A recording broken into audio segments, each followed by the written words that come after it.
commence par la chose suivante. C'est le plus grand critique de votre vie se trouve entre vos deux oreilles. C'est la première des choses. C'est-à-dire, on parle tout le temps des personnes toxiques, des gens qui nous descendent et tout, mais la première des choses, c'est nous en fait. C'est cette voix qu'on a dans la tête qui est la première. Vous imaginez que si quelqu'un nous aurait parlé, comme on se parle parfois en disant mais t'es une merde, mais tu ne vas pas réussir à faire ça, etc. Quelqu'un vous parle comme ça, vous allez dire mais tu te permets et on coupe contact tout de suite.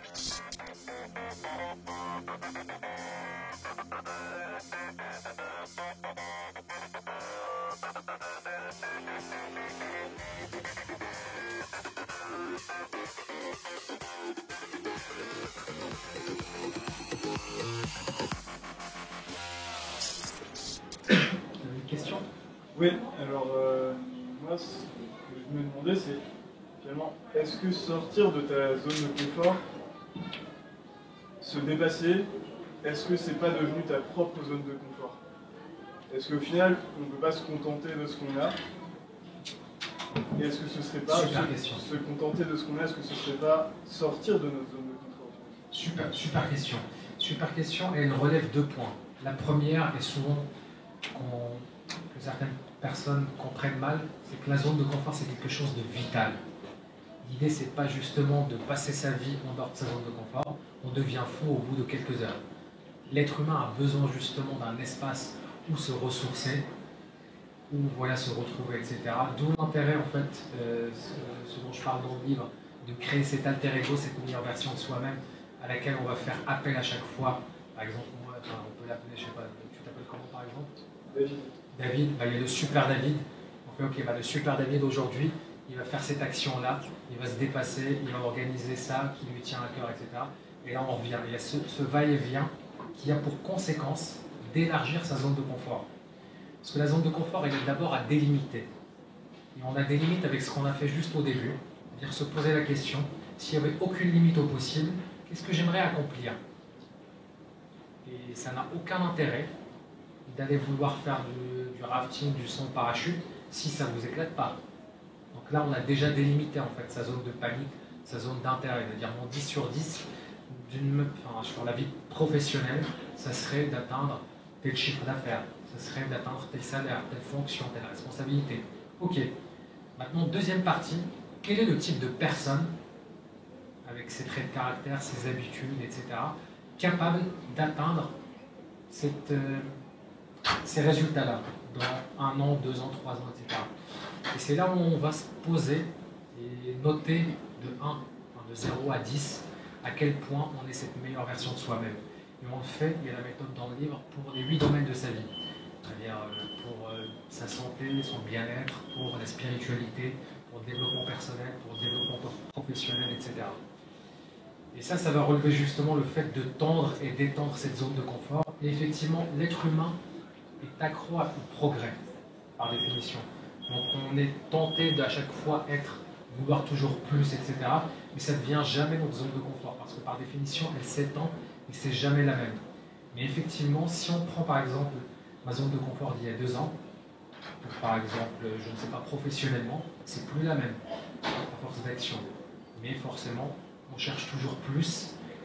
Moi, je fais partie de ceux qui cherchent plus, et je pense que la majorité des gens, si vous êtes là aujourd'hui, au lieu d'être sur une terrasse de café, c'est que vous faites partie aussi, vous avez ce chromosome mutant-là de votre comfort zone, de vouloir se dépasser, de vouloir quelque part devenir l'acteur de sa vie et pas juste subir une vie par défaut qu'on n'a peut-être pas choisie et dans laquelle on s'est retrouvé juste par conséquence. Oui. Je comprends que le but des objectifs, c'est d'en donner un sans le faire et aller de plus en plus. Mais comment est-ce qu'on gère les défaites? Comment est-ce qu'on gère quand on va sur scène devant 20 personnes et là par contre, pour le coup, on ne perd pas dans ses moyens, ça se passe pas bien. Comment est-ce qu'on regagne confiance en soi pour réessayer? Super question. Super question. Comment gérer les échecs, les défaites? C'est-à-dire, ok, je me pose tel objectif, monter sur scène, mais je monte sur scène et je bégaye, ça va pas bien, etc. Et tout. Comment gérer ça? C'est une super question en fait. On gère de 2 manières. La première des choses, c'est se poser des objectifs qui ne dépendent que de sa zone de contrôle. On parle de zone de confort. Et une autre zone, celle-là, je l'adore, c'est la zone de contrôle. Il faut toujours, quand on se fixe des objectifs, qu'ils soient smart, bien sûr, mesurables, atteignables dans le temps, mais il faut qu'ils soient aussi dans notre zone de contrôle. Un objectif, c'est dans ma zone de contrôle, c'est de monter aujourd'hui devant vous sur scène, faire cette conférence-là. Je coche. Peu importe ce qui peut se passer. Et déjà, le fait de reprogrammer son cerveau, le fait de considérer les choses uniquement sur sa zone d'action et sa zone de contrôle et non plus sur des choses externes, on crée cette boucle virtueuse du passage à l'action qui est un des mécanismes de la gamification qui est la progression. On commence à avoir conscience de la progression et des étapes. Et la deuxième des choses, c'est qu'on peut carrément transformer ses peurs, ses croyances limitantes, ses échecs, les transformer en objectifs intermédiaires. C'est-à-dire, moi j'avais mes objectifs, mon tableau, et j'avais créé un deuxième tableau parallèle, qui était un tableau aussi d'objectifs, mais où je mettais toutes mes peurs. C'est-à-dire, par exemple, quand j'avais commencé à prospecter des clients, une de mes peurs, c'était de me faire accrocher dessus. C'était connard, c'était d'avoir des commentaires haineux sur les réseaux sociaux, sur mon blog, sur YouTube. Est-ce que c'est irrationnel comme peur? Absolument pas. Il suffit de voir les mentors ou les personnes qui sont mieux avancés que vous sur le chemin, ils ont tous ça. C'est même un indicateur de succès. Donc au lieu d'essayer de fuir, qu'est-ce qu'on peut faire? On peut l'intégrer aussi. Du coup, j'avais un tableau. À chaque fois que quelqu'un me raccrochait dessus, je mettais une croix. Et j'étais là, yes, allez, 6e refus de la journée. Allez, j'appelle le suivant. Et ça fait rigoler, ça fait sourire. Mais pour le cerveau, le fait de juste redire ça et tout, ça reprogramme. Et au lieu d'être dans une stratégie de fuite, en se disant, bah oui, mais j'ai tout donné, ça n'a pas marché. Là, on est dans une stratégie de, j'ai tout donné, et en plus, j'ai eu ça qui est inévitable. C'est comme quelqu'un qui va à la salle de sport pour la première fois, faire de la musculation, il voit des gens qui font 120 kg, il veut soulever comme eux une barre en développé couché à 100 kg, c'est impossible. L'échec est inévitable. Tu commences par une barre vide, à 10 kg, puis après tu mets 5 kg, etc. Et ça, c'est pareil, monter sur scène, monter sa société, faire des choses, c'est pas vraiment des échecs, c'est des étapes. Et autant les intégrer, et autant faire comprendre à notre cerveau, parce que c'est pas nous, hein, on n'est pas bête, ça on le sait, c'est comme savoir que l'alcool c'est dangereux pour la santé avec excès, ou que la clope, voilà, quand il y a des médecins qui fument par exemple, voilà, ils le savent, c'est les mieux placés pour savoir que c'est mauvais pour la santé. Donc c'est pas qu'ils ne savent pas, c'est pas qu'ils sont bêtes, c'est qu'il y a des choses qui sont plus émotionnelles et plus hormonaux. Et l'idée c'est, au lieu d'essayer de les éviter, c'est justement les intégrer. Oui. Alors moi j'ai une question. On fait des efforts, hein, on est en programme comme ça, hein, et il y a toujours un environnement de gens qui vont essayer de vous saper. Alors vous n'avez rien demandé, vous êtes dans votre programme, et tout d'un coup on va vous lancer blang, et puis le lendemain, blang. Bon. Quel est le répondant à avoir? J'adore votre sourire, j'adore votre énergie. Et c'est une super question en fait. Bah, tout le monde a écouté? A entendu? C'est comment gérer quelque part les personnes toxiques dans son entourage. Voilà. On se lance dans une démarche, voilà, on a envie. Je suis sûr que certains d'entre vous n'ont pas dit à leurs proches ou à leurs collègues qu'ils étaient là aujourd'hui. Parce qu'on se moque tous de ce mois dès que j'avais un livre avec mes collègues, quand ils avaient découvert au début que je faisais Goodbye Comfort Zone, c'était chaque matin, c'est qu'est-ce que tu vas nous faire aujourd'hui? Caca debout, c'est normal en fait, c'est même pas méchant. C'est juste, ils sont, et moi, enfin je dis que c'est pas méchant parce que j'ai été dans ce cas-là. C'est-à-dire de voir des gens qui faisaient des choses pour le sport et tout, et de les vanner, etc. Donc c'était toxique, mais je ne m'en rendais pas compte non plus. Et c'est pas forcément malveillant. Comment le gérer, c'est justement la dernière partie du livre, c'est comment battre les forces de l'ombre. Oui, c'est ça. Et ça fait partie des forces de l'ombre, justement, et je commence par la chose suivante. C'est le plus grand critique de votre vie se trouve entre vos deux oreilles. C'est la première des choses. C'est-à-dire, on parle tout le temps des personnes toxiques, des gens qui nous descendent et tout, mais la première des choses, c'est nous, en fait. C'est cette voix qu'on a dans la tête qui est la première. Vous imaginez que si on se parle, si quelqu'un nous aurait parlé, comme on se parle parfois en disant « mais t'es qu'une merde, tu ne vas pas réussir à faire ça, etc. » Quelqu'un vous parle comme ça, vous allez dire « mais d'où tu te permets ?» et on coupe contact tout de suite. Mais ça, on tolère cette voix-là qui est à l'intérieur. Mais effectivement, il y a des gens, et parfois, c'est l'entourage, c'est la famille, c'est les parents, c'est plus ils vous aiment, plus justement ils ont peur pour vous parfois, ils vont dire attention, si monter une entreprise et tout, tu étais bien avec un CDI, tu es sûr, là tu as payé le programme, tu as payé un séminaire pour la PNL 5 000 euros, enfin, c'est une arnaque, etc. Arrête d'acheter des livres. Arrête. Et c'est en fait, c'est juste, ça fait partie du jeu, et là il n'y a pas d'école. Justement, moi je donne jamais des. Je déteste, d'ailleurs je ne suis pas coach de vie, je suis conférencier, je suis entrepreneur, donc je donne jamais. Je travaille avec les coachs, je travaille avec les psychologues, mais j'aime pas justement ce rôle, je préfère le rôle de capitaine d'équipe, du mec qui est là sur le terrain, en train de mouiller le maillot, en train de courir avec l'équipe. Et je donne jamais des conseils de vie clés en main. C'est-à-dire, ces personnes-là, étape 1, dégagez-les, étape 2, faites ça et tout, etc. Mais ce qui a marché pour moi, c'était me protéger. Par exemple, mes parents, histoire vraie, j'ai monté ma société, c'était en fin 2017. Ils sont au courant de ce que je fais depuis 2 mois. Ils m'ont découvert par hasard sur YouTube et tout. Ma mère, elle m'a dit je suis très fier de toi et tout. Et je les ai protégés en fait. Et je me suis protégé aussi. Parce que à l'époque, je ne savais pas où est-ce que je me dirigeais. Tous mes collègues, mes anciens patrons et tout, ils ne savaient pas non plus où est-ce que je me dirigeais. Ils avaient raison, c'était l'inconnu. Et tu es sur un blog, comment tu veux en vivre? Aucune idée. J'en avais aucune idée. J'ai juste une problématique, je vais essayer d'y répondre. Et petit à petit, voilà, j'ai fait mon chemin, j'ai fait des erreurs, j'ai fait des choses et tout. Et puis, il y a le résultat. Et une fois qu'on a le résultat, vous savez ce qui arrive, c'est les mêmes personnes viennent vous demander conseil. Ma mère vient me demander de coacher un neveu qui est en décrochage scolaire, de parler à mon père, et mon père maintenant qui me dit je suis intéressé par le développement personnel, etc. Donc c'est l'idée par l'exemple, plutôt que d'essayer de les convaincre. Ce qui n'est pas facile dans un premier temps. Et ce qui marche souvent, c'est de trouver des compagnons de route qui ont les mêmes objectifs que nous. C'est-à-dire, on parlait tout à l'heure de croyances limitantes. Les croyances limitantes, la source numéro 1 des croyances limitantes, c'est l'entourage. C'est pourquoi une personne a certaines croyances. Par exemple, quand on vient de la diversité, comme moi, etc., on a des croyances parce qu'on nous a toujours dit, et on entend, tu ne trouveras pas de boulot, il y a du racisme, je connais un tel qui a bac plus 5 et qui est caissier chez McDo, etc. Et puis au fur et à mesure, ça s'imprègne, et on les a. Et il n'y a pas pire que ça en fait, parce qu'on finit par ne plus passer à l'action, ne plus rien faire, en se disant, oui, mais de toute façon, ça n'aurait pas marché. Et ça, c'est le pire en fait, c'est le syndrome de reste à ta place, ça ne sert à rien de tester.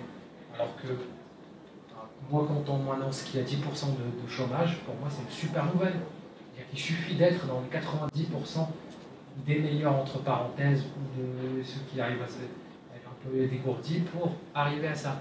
Le racisme, dans ma tête avant, je sais que ça va en choquer plein de personnes, mais dans ma tête, quand je passais un entretien d'embauche, je disais le racisme n'existe pas. Telle personne ne m'a pas prise, c'est que je n'ai pas été assez bon. Point barre.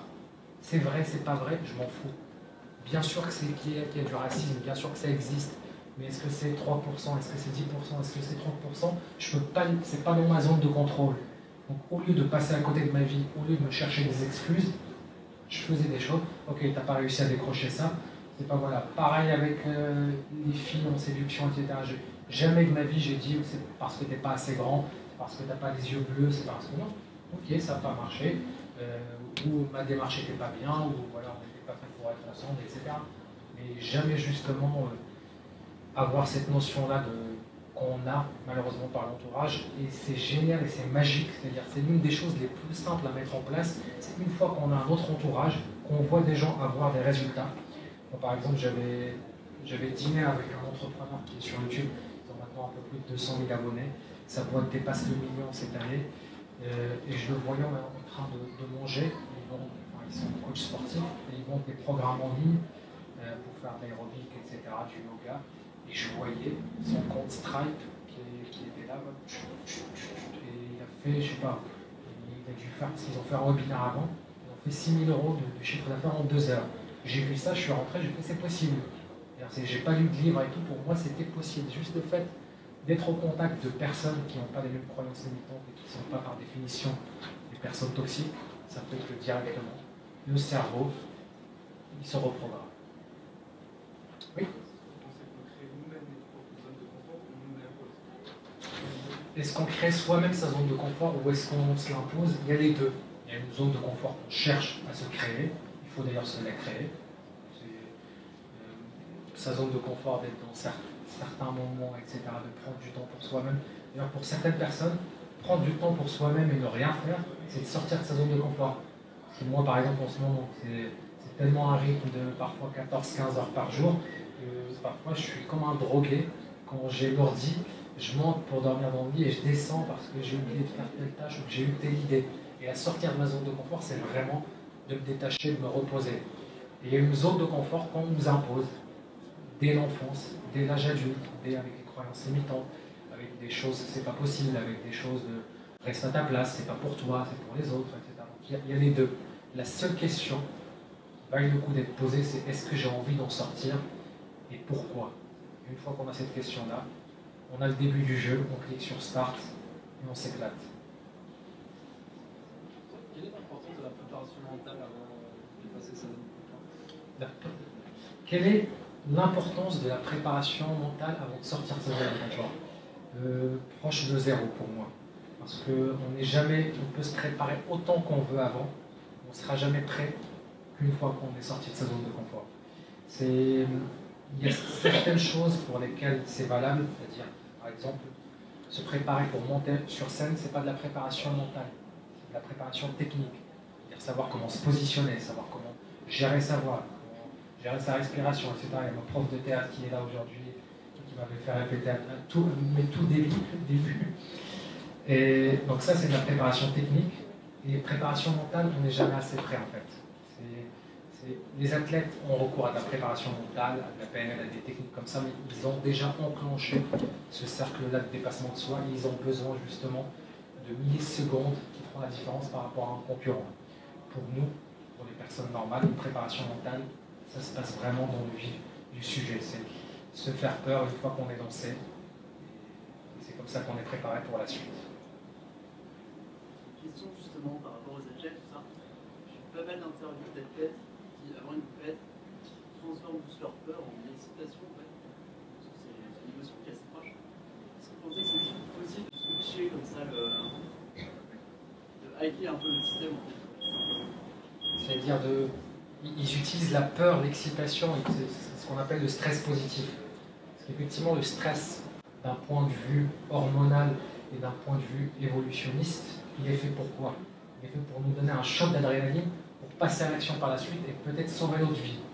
Le seul souci, c'est que maintenant, la plupart du stress qu'on a, c'est un stress qui est irrationnel et qui finit par nous paralyser et par être un stress qui est toxique. Donc effectivement, il est totalement possible de transformer le stress, la peur, en énergie, mais pour ça, la règle des 3 secondes. Si on reste trop longtemps justement dans la préparation, c'est typiquement parler avec des inconnus qu'on ne connaît pas par exemple, ou monter sur scène. Vous imaginez si on était derrière en train de dire ok, je me prépare et tout, quand tu montes, tu as la musique, tu es arrivé, tu es prêt. À l'intérieur, tu as peur, c'est normal, mais une fois que tu te mets dedans, voilà, la prochaine fois ça va mieux, la prochaine fois ça va encore mieux, et puis, etc. etc. Oui.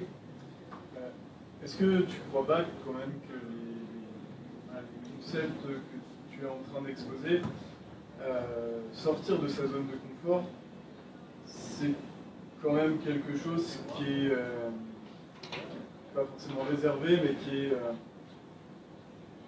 que les gens qui n'ont pas les moyens financiers, par exemple, culturels, qui n'ont pas, je ne sais pas quelle est ton éducation, si tu as fait des diplômes exactement, mais les gens qui n'ont pas forcément d'éducation, ils ne vont pas être capables de le faire. C'est une super question. C'est une super question. On a déjà la pyramide de Maslow, effectivement.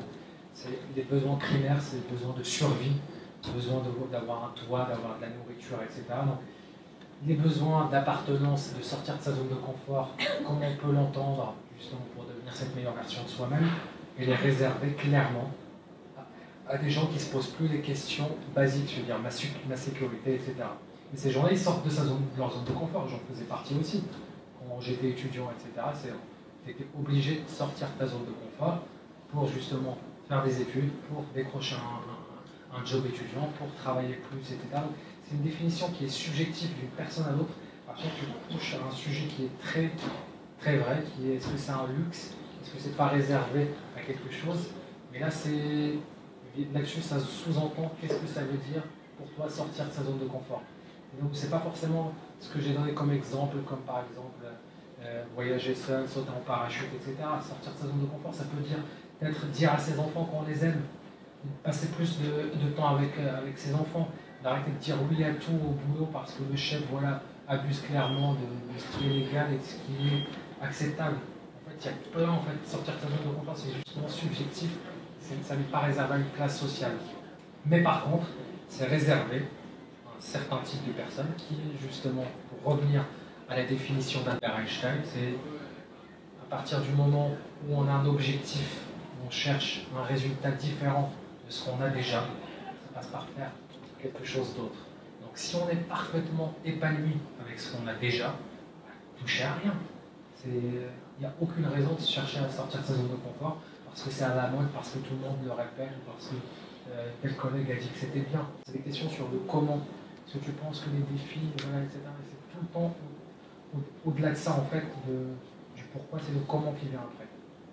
Et c'est pas, pour moi, on n'est pas au-dessus, c'est pas une élite, c'est pas, quand on travaille sur soi-même, c'est pas forcément, il y a souvent ce qu'on appelle les 1%, l'élite, etc. Donc c'est pas, moi, j'aurais été complètement heureux si je pouvais être épanoui en restant dans ma zone de confort et en faisant une destinée normale, en ne cherchant pas constamment à faire des grandes choses, etc. et être perfectionniste. Je demande que ça.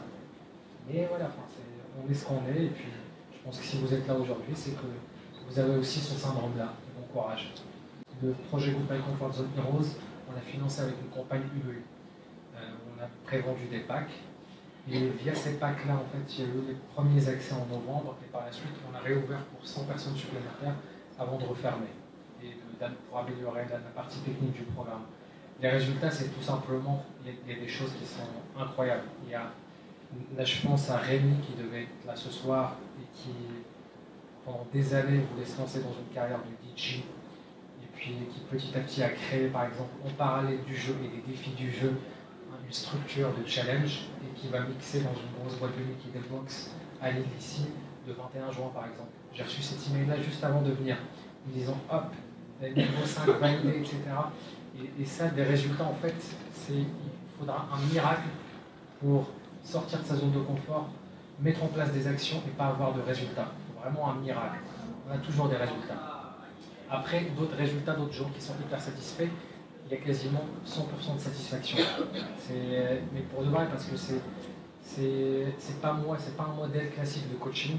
Je vais vous expliquer un peu comment ça se passe.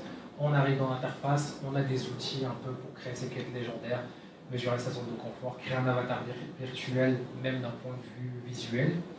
Et après, on est dans l'interface des challengers et on voit des vidéos de briefing du maître du jeu, c'est pas moi, et qui va à la mission impossible nous donner un briefing. On a un bouton une fois qu'on est prêt. Ok, j'ai vu le briefing, je suis prêt, et on lance un compte à rebours. On a souvent pour les challenges terrain 24 heures, parfois 72 heures, on découvre ce que c'est et on doit revenir avant que le chrono soit terminé avec une photo ou avec un rapport de challenge écrit pour passer au niveau suivant. Et on a des exercices d'introspection. Certains ont été repris dans le livre, où là, pareil, on lance, j'ai 60 minutes, et hop, je commence l'exercice pour définir mes valeurs, ou pour trouver mes objectifs. Et on y répond et on les valide. Et d'un autre côté, ces challenges transmis ne sont visibles que par le maître du jeu, qui les valide manuellement, et qui les commente parfois. Donc on a vraiment la grande innovation, c'est ce que tout le monde disait, c'est pas tant l'interface, le design, etc., sur lesquels on était une équipe de plus de 30 personnes à travailler, mais c'est de placer l'humain au cœur de l'équation, et placer justement à la fois avec le maître du jeu, qui est quelque part l'autorité à qui on cherche justement son approbation. Il y a Trinity, qui est l'agent de liaison, qui est là sur le chat pour répondre aux questions, aider les challengers pour leur apporter des ressources complémentaires. C'est un peu un personnage à la fois entre une hackeuse informatique et quelqu'un de très connecté, très spirituel, donc elle a ces deux casquettes-là. Et il y a moi, qui anime un peu le cercle des héros, qui est le forum, et qui connecte la communauté, qui fait des rencontres dans la vraie vie. Et à côté de ça, il y a des autres personnes, une fois qu'ils atteignent un certain niveau, ils peuvent interagir avec eux, et surtout une fois qu'ils ont terminé les 5 codes secrets, ils débloquent un accès à vie, à un groupe secret et à quelque chose qui justement fait partie, et ce mystère-là fait partie de l'équation du dépassement de soi. En tout cas, un grand merci à tous d'avoir été là. Et puis je vous propose, voilà, qu'on se mette un peu tranquillement. Si vous avez le livre, je crois qu'ils en ont mis quelque part ici pour ceux qui ne l'ont pas encore acheté. Donc ça serait avec plaisir de vous le dédicacer et puis de discuter un peu avec vous pendant le temps qui nous reste.